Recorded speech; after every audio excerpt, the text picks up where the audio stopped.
Welcome to exam hacks YouTube channel. Exam hacks YouTube চ্যানেলে তোমাদেরকে সকলকে স্বাগত। আজকে আমরা ডিসকাস করব এসএসসি সিজিএল 2024 10 সেপ্টেম্বর সেকেন্ড শিফটের 25টা প্রশ্ন।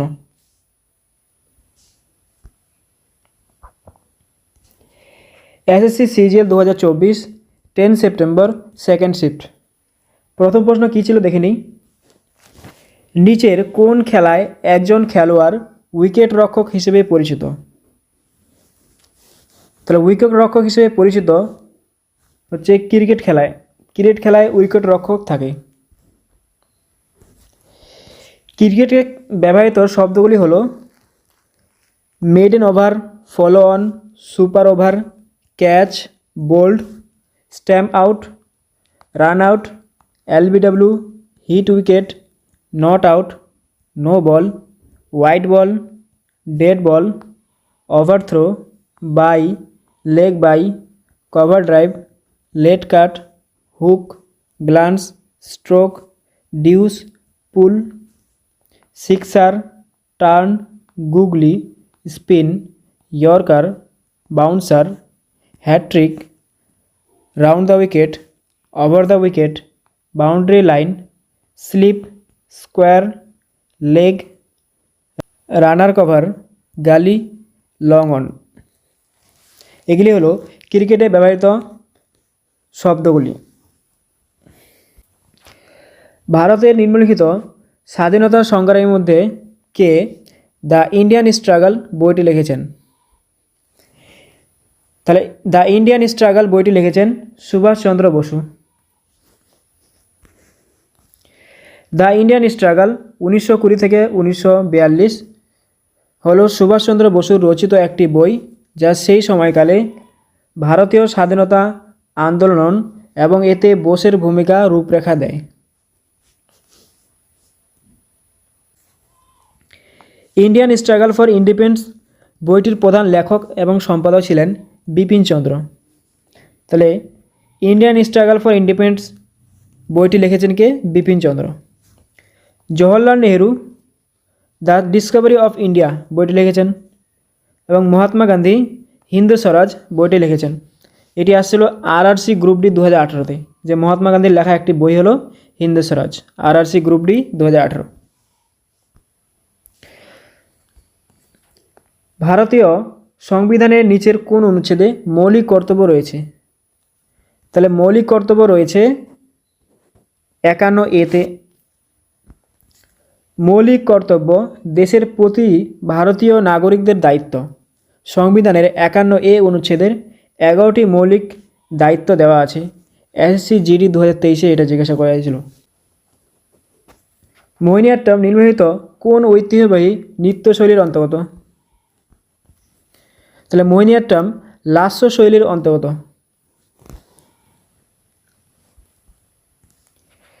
এটি লাস্য রীতির সাথে সম্পর্কিত, যা নারী সুলভ, কোমল এবং লাবণ্যময়। ভারতের 8টি ধ্রুপদী নৃত্যশৈলী হল: 1 নম্বর ভারতনাট্যম, তামিলনাড়ু, এসসি এমটিএস 2023-এ আসছে এটা। কথক উত্তরপ্রদেশের, এসসি সিএইচএসএল এমটিএস 2022-এ এটা আসছিল। কথাকলি কেরল, ফুড এসআই 2023 এবং এনটিপিসি 2016-তে এটা জিজ্ঞাসা করা হয়েছিল। কুচিপুড়ি হচ্ছে অন্ধ্রপ্রদেশের, এসএসসি এমটিএস 2022-এ এটা জিজ্ঞাসা করা হয়েছিল। উড়িষ্যি উড়িষ্যার, আরআরবি জি 2019-এ এটা জিজ্ঞাসা করা হয়েছিল। সাত্রিয়া হচ্ছে অসমের, এসএসসি এমটিএস 2022-এ এটা জিজ্ঞাসা করা হয়েছিল। মণিপুরি হচ্ছে মণিপুর, এসএসসি সিজিএল 2022-এর এটা জিজ্ঞাসা করা হয়েছিল। মোহিনীঅট্টম কেরলের, এসসি সিএইচএসএল 2020-তে এবং এসসি সিজিএল 2024-এ এটা জিজ্ঞাসা করা হয়েছে।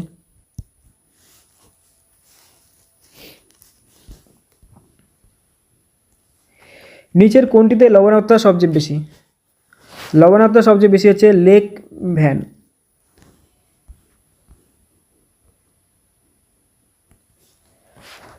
কোন প্রজাতিটি কালো ঠোঁটযুক্ত মুক্তা ঝিনুক নামে পরিচিত, যা ইন্দো প্যাসিফিক অঞ্চলে গ্রীষ্মকাল প্রবাল প্রাচীরের মধ্যে পাওয়া যায়? উত্তরটি হবে পিঙ্ক তাডা মার্গারেটিফেরা। নিচের কোনটি ভারত ও পাকিস্তানের সীমান্ত অতিক্রম করে? এটা হবে কি রাভি। রেড ক্লিফ রেখা পাকিস্তানের সাথে ভারতের সীমানা নির্ধারণ করে। এসএসসি জিতে এটা জিজ্ঞাসা করা হয়েছিল। ম্যাকমোহন রেখা চীন ও ভারতের সীমারেখা নির্ধারণ করে। এটি RRC গ্রুপ ডি 2018-তে এটা জিজ্ঞাসা করা হয়েছিল। ডুরান্ডো রেখা পাকিস্তান ও আফগানিস্তানের সীমানা নির্ধারণ করে। নিম্নলিখিত বিকল্পগুলির মধ্যে কোনটি ঠান্ডা রক্তের প্রাণীদের শ্রেণীর অন্তর্গত? তাহলে ঠান্ডা রক্তের শ্রেণীর প্রাণী অন্তর্গত হচ্ছে গিরগিটি। ঠান্ডা রক্তের প্রাণীর কয়েকটি বৈশিষ্ট্য দেখে নিই কী আছে। ঠান্ডা রক্তের প্রাণী হলো এমন প্রাণী যারা তাদের শরীরের তাপমাত্রা আশেপাশের তাপমাত্রা অনুযায়ী নিয়ন্ত্রণ করতে সক্ষম নয়। তারপরে তাদের শরীরে তাপমাত্রা স্থির থাকে না। ঠান্ডা রক্তের প্রাণীর মধ্যে রয়েছে সরীসৃপ, উভয়চর, মাছ, পোকামাকড় ও অন্যান্য মেরুদণ্ডী প্রাণী। এই প্রাণীগুলোকে পয়কিলোথার্মিক প্রাণীও বলা হয়। পয়েন্টটা মনে রাখবে। কচ্ছপ এবং সাপ উভয়ই ঠান্ডা রক্তের প্রাণী। SCMTS 2022। এই পয়েন্টগুলি মনে রাখতে হবে। উস্তাদ বিলাত আলী খান ড্যাশের উস্তাদ। তাহলে তিনি কিসের উস্তাদ ছিলেন? তিনি ছিলেন সেতারের উস্তাদ। উস্তাদ বিলায়েত খাঁ বা পুরো নাম বিলায়েত হোসেন খাঁ ছিলেন ভারতীয় শাস্ত্রীয় সঙ্গীতের বিখ্যাত বাঙালি সেতার বাদক।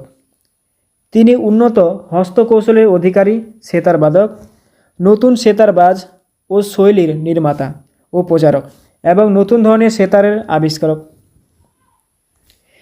নিখিল ব্যানার্জি ছিলেন সেতার বাদক। SCCPO 2022-এ জিজ্ঞাসা করা হয়েছিল। পণ্ডিত রবিশঙ্কর ছিলেন সেতার বাদক। SCCHSL 2023-এ জিজ্ঞাসা করা হয়েছিল। কিছু বিখ্যাত সেতার বাদকের নাম হলো উস্তাদ এনায়েত খাঁ, উস্তাদ বিলায়েত খাঁ, উস্তাদ ইমরাত খান, পণ্ডিত রবিশঙ্কর, উস্তাদ মুস্তাক আলী খান, পণ্ডিত নিখিল ব্যানার্জি, উস্তাদ আব্দুল হালিম জাফর খান, উস্তাদ খুরশিদ খান।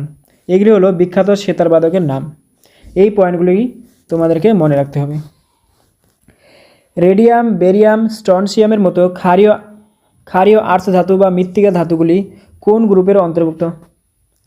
তাহলে কোন গ্রুপের অন্তর্গত এগুলি? সেটি হলো গ্রুপ 2 এর অন্তর্গত। ক্ষারীয় মৃত্তিকা ধাতু বা ক্ষারীয় আর্টস ধাতু হলো সেই উপাদান যা পর্যায় সারণীতে গ্রুপ 2 তৈরি করে। তাদের বাইরের শেলের মধ্যে দুটি ভ্যালেন্স ইলেকট্রন থাকার কারণে তাদের গ্রুপ 2 এর উপাদান বলা হয়। ক্ষারীয় আর্টস ধাতুর মধ্যে রয়েছে beryllium, magnesium, calcium, strontium, barium এবং রেডিয়াম।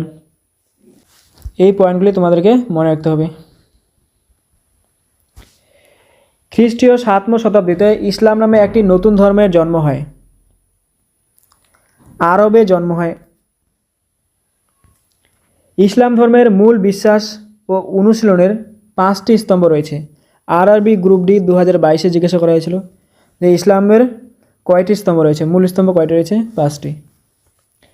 ইসলাম হলো প্রধান বিশ্ব ধর্ম যা 7ম শতাব্দীতে আরবের নবী মুহাম্মদ দ্বারা প্রচারিত হয়েছিল। RRB গ্রুপ ডি 2022-এ জিজ্ঞাসা করা হয়েছিল এটা। ইসলামে মুহাম্মদকে নবীদের একটি সিরিজের শেষ বলে মনে করা হয়। মহরম ইসলামী ক্যালেন্ডারের প্রথম মাস হিসেবে বিবেচিত হয়। SCCHSL 2024-এ এটা জিজ্ঞাসা করা হয়েছিল। রমাদান বা রমজান ইসলামিক ক্যালেন্ডারের 9তম মাস যা বিশ্বব্যাপী মুসলমানরা রোজার মাস হিসেবে পালন করে। RRB গ্রুপ ডি 2022-এ এটি জিজ্ঞাসা করা হয়েছিল। এই পয়েন্টগুলি তোমাদেরকে মনে রাখতে হবে। ভারতের সংবিধানের কোন অনুচ্ছেদে রাষ্ট্রপতিকে সুপ্রিম কোর্টের বিচারক নিয়োগের ক্ষমতা দেওয়া হয়েছে? ধারা 124(2)-এ। বিচারক নিয়োগ সংবিধানের ধারা 124(2) অনুচ্ছেদ অনুযায়ী রাষ্ট্রপতি সুপ্রিম কোর্টের বিচারকদের নিয়োগ করবেন। রাষ্ট্রপতি প্রয়োজনের প্রধান বিচারপতি এবং সুপ্রিম কোর্ট ও হাইকোর্টের অন্যান্য বিচারপতিদের সাথে পরামর্শ করবেন। রাষ্ট্রপতি আরও কাকে কাকে নিয়োগ করেন? রাষ্ট্রপতি হচ্ছে উপরাষ্ট্রপতিকে নিয়োগ করেন, রাষ্ট্রপতি প্রধানমন্ত্রীকে নিয়োগ করেন, রাষ্ট্রপতি রাজ্যপালকে নিয়োগ করেন,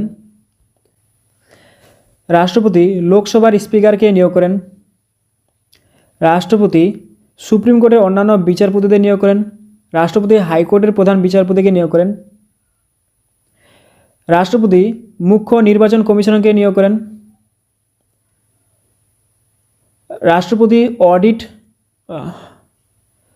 রাষ্ট্রপতি অডিটর জেনারেলকে নিয়োগ করেন।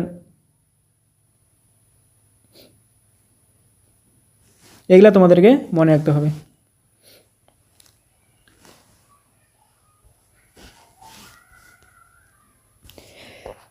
মিশরের কায়রোতে অনুষ্ঠিত আন্তর্জাতিক শুটিং স্পোর্ট ফেডারেশন ISSF বিশ্বকাপ 2022-এ ভারত কয়টি পদক জিতেছে?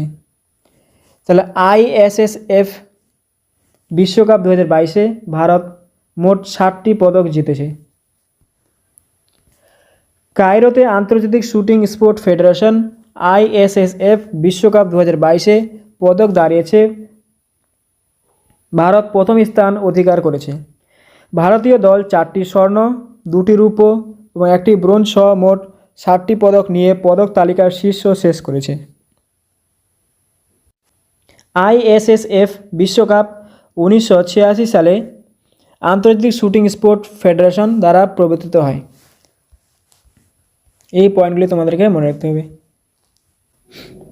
কৃষি ও প্রক্রিয়াজাত খাদ্য পণ্য রপ্তানি উন্নয়ন কর্তৃপক্ষ APEDA 2020-21 অনুসারে ভারতের কোন রাজ্য আঙ্গুর উৎপাদনে প্রথম স্থানে রয়েছে? সেটি হলো মহারাষ্ট্র আঙ্গুর উৎপাদনে প্রথম স্থানে রয়েছিল। কোন সালে আন্তর্জাতিক অলিম্পিক কমিটি গঠিত হয়? 1894 সালে আন্তর্জাতিক অলিম্পিক কমিটি গঠিত হয়। 23শে জুন 1894 সালে প্রতিষ্ঠিত আন্তর্জাতিক অলিম্পিক কমিটি একটি অলাভজনক স্বাধীন আন্তর্জাতিক সংস্থা, সুইজারল্যান্ডের লুসানে অবস্থিত। অলিম্পিক ক্যাপিটাল সম্পূর্ণভাবে ব্যক্তিগতভাবে অর্থায়ন করে এবং এর রাজস্বের 90% বিস্তৃত খেলাধুলা আন্দোলনে বিতরণ করে যাতে সকল স্তরে ক্রীড়া ও ক্রীড়াবিদদের উন্নয়ন হয়। AU নিচের কোন উপাদানের প্রতীক? AU হচ্ছে স্বর্ণের প্রতীক। স্ট্রনসিয়ামের তোমাদেরকে প্রতীকটা মনে রাখতে হবে। স্ট্রনসিয়ামের প্রতীক হচ্ছে SR, হচ্ছে স্ট্রনসিয়াম।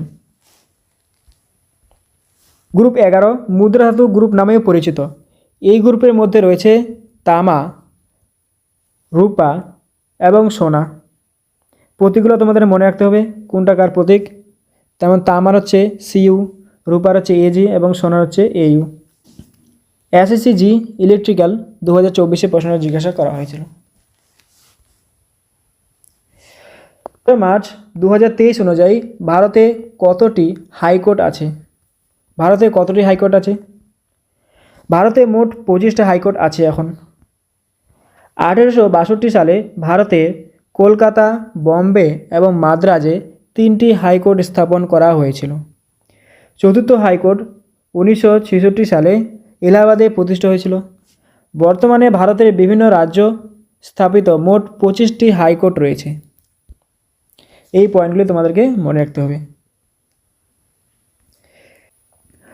হরেলা উৎসব হলো সবুজ, শান্তি, সমৃদ্ধি এবং পরিবেশ সুরক্ষার উৎসব, যা প্রধানত নিম্নলিখিত কোন রাজ্যে পালিত হয়? সেটি হলো উত্তরাখণ্ডে হরেলা উৎসব। উত্তরাখণ্ডে হরেলা উৎসব পালিত হয়। হরেলা হলো ভারতের উত্তরাখণ্ড রাজ্য এবং হিমাচল প্রদেশের কিছু অঞ্চলে পালিত একটি হিন্দু উৎসব। এবং হারেলি উৎসব হলো ছত্তিশগড় রাজ্যে পালিত একটি উৎসব। SEGD 2019-এ এটা জিজ্ঞাসা করা হয়েছিল। তাহলে হরেলা হলো উত্তরাখণ্ডে এবং হারেলি হলো ছত্তিশগড় রাজ্যের পালিত উৎসব। এই পয়েন্টগুলি তোমাদেরকে মনে রাখতে হবে যাতে কনফিউশন না হয়। গৌতমীপুত্র সাতকর্ণী, যিনি রাজা এবং মহারাজা উপাধি ধারণ করেছিলেন, তিনি নিম্নলিখিত কোন রাজবংশের অন্তর্ভুক্ত ছিলেন? তাহলে তিনি ছিলেন সাতবাহন রাজ্যের অন্তর্ভুক্ত। গৌতমীপুত্র সাতকর্ণীর কর্তৃত্ব নাসিক শিলালিপিতে লিপিবদ্ধ আছে। তিনি সাতবাহন রাজবংশের অন্তর্ভুক্ত ছিলেন। এসএসসি এমটিএস 2022-এ এটি জিজ্ঞাসা করা হয়েছিল। এই পয়েন্টগুলো তোমাদেরকে মনে রাখতে হবে। ভারতের কোন শারীরিক বৈশিষ্ট্য মধ্য এশিয়া থেকে আসা ঠান্ডা বাতাসকে ভারতীয় উপমহাদেশে প্রবেশ করতে বাধা দেয়? তাহলে কোন বৈশিষ্ট্য আছে ভারতের শারীরবৃত্তীয় বৈশিষ্ট্য? সেটি হলো হিমালয়। হিমালয় মধ্য এশিয়া থেকে আসা ঠান্ডা বাতাসকে উপমহাদেশে প্রবেশ করতে বাধা দেয়। এই পর্বতগুলির কারণেই এই উপমহাদেশে মধ্য এশিয়ার তুলনায় তুলনামূলকভাবে হালকা শীত পড়ে, কারণ আমাদের উত্তরের শক্তিশালী হিমালয় পর্বতমালার মধ্য এশিয়া অংশ থেকে আসা ঠান্ডা বাতাসকে বাধা দেয়। এই পয়েন্টটি তোমাদেরকে মনে ভারতীয় সংবিধানের নিচের কোন অনুচ্ছেদে গ্রাম পঞ্চায়েতের কথা বলা হয়েছে? অনুচ্ছেদ 40-এ কথা বলা হয়েছে। ধারা 40 গ্রাম পঞ্চায়েতগুলি সংগঠিত করা এবং তাদের প্রয়োজনীয় ক্ষমতা ও কর্তৃত্ব প্রদান করা। ধারা 41-এ কী আছে? নাগরিকদের সুরক্ষিত করার জন্য শিক্ষার অধিকার, কাজের অধিকার, জনগণের সহায়তার অধিকার দেওয়া হয়েছে। ধারা 42-এ কী আছে? কাজের ও মাতৃকালীন ত্রাণের ন্যায় ও মানবিক অবস্থার বিধান দেওয়া হয়েছে। এই পয়েন্টগুলো তোমাদেরকে মনে রাখতে হবে। 19 শতকে ভারতের নিচের কোন সমাজ সংস্কার স্ত্রী পুরুষ তুলনা এর লেখক ছিলেন? তিনি ছিলেন তারাবাই শিন্দে। তারাবাই শিন্দে ছিলেন একজন নারীবাদী কর্মী যিনি 19 শতকে ভারতের পিতৃতন্ত্র ও জাতপাতের প্রতিবাদ করেছিলেন। তিনি তার প্রকাশিত রচনা স্ত্রী পুরুষ তুলনা জন্য পরিচিত, যা মূলত 1882 সালে মারাঠি ভাষায় প্রকাশিত হয়েছিল। এই পয়েন্টগুলি তোমাদেরকে মনে রাখতে হবে। সেতার বাদক পণ্ডিত রবিশঙ্কর 1999 সালে ভারত সরকার নিম্নলিখিত কোন পুরস্কারে ভূষিত হন? তিনি ভারতরত্ন পেয়েছিলেন 1999 সালে।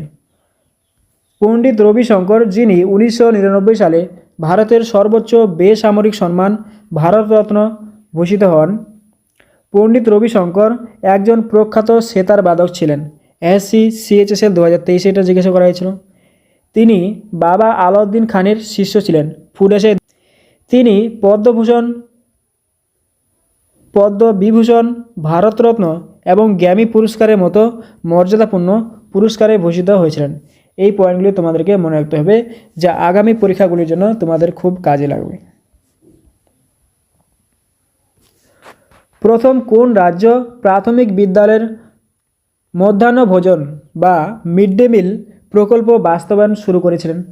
তাহলে সেটি ছিল কি? তামিলনাড়ু প্রথম মিড ডে মিল ব্যবস্থা শুরু করেছিল। মিড ডে মিল স্কিমটি প্রথম তামিলনাড়ুতে চালু হয়েছিল, যা প্রাক্তন মুখ্যমন্ত্রী কে কামরাজ দ্বারা প্রবর্তিত হয়েছিল। CSO ড্যাশ এ স্থূল মূল্য সংযোজনের গ্রস ভ্যালু অ্যাডেড ধারণা গ্রহণ করে।